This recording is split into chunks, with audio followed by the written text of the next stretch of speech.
Alien franchise has been a staple of the sci-fi horror genre for decades. With the release of the new series, Alien Earth, on Hulu, the exciting story is getting a new chapter. But what can we expect from it? A new streaming highlight? Or the final content cash-in on a legendary film series? In this video, we take a look at the cast, the plot, and the production behind the scenes.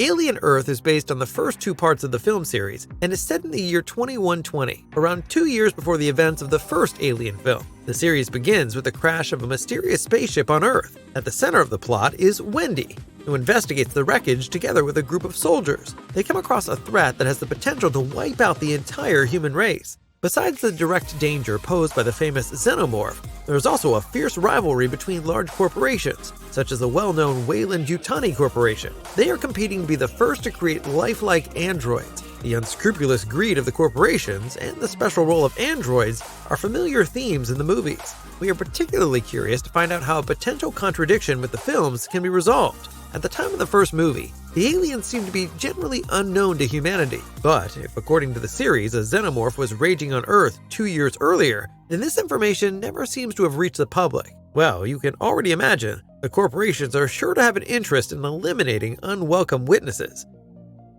As with Alien Romulus, the newcomers are given priority when it comes to the cast, but there are nonetheless some big names involved. The starring role of Wendy is played by Sydney Chandler, known from Don't Worry Darling. She plays an engineer whose invention attracts the attention of a ruthless corporation and the Xenomorph. Wendy is a so-called metahuman who has the body of an adult and the brain of a child. Her synthetic mentor, named Kirsch, is played by Timothy Olyphant. He is an old hand in the film and series business. He played the lead role in the video game adaptation Hitman, for example, and has also appeared in several Star Wars series. Another actor who is not entirely unknown is Alex Lawther. Most of you will recognize him from the Netflix series The End of the Fucking World and Andor. Although he doesn't look particularly threatening, he is supposed to play a soldier called CJ. Samuel Blanken is to play a CEO named Bob Cavalier. Metahumans, androids, soldiers, and CEOs, the characters do sound typical for the franchise. There is also speculation that an iconic character from the franchise could return in the form of a cameo. Whether it is Ellen Ripley or another well-known name remains unconfirmed for the time being. In the case of Ellen Ripley, however, the character would have to be digitally rejuvenated.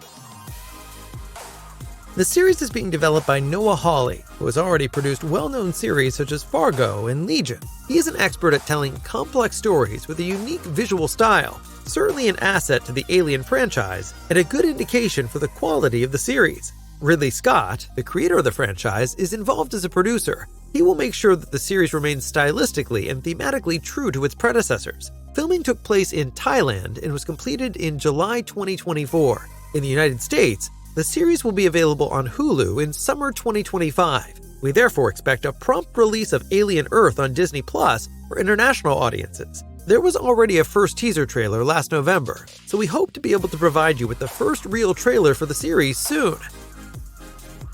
If you ask us, we're up for it. Noah Hawley usually knows what he's doing.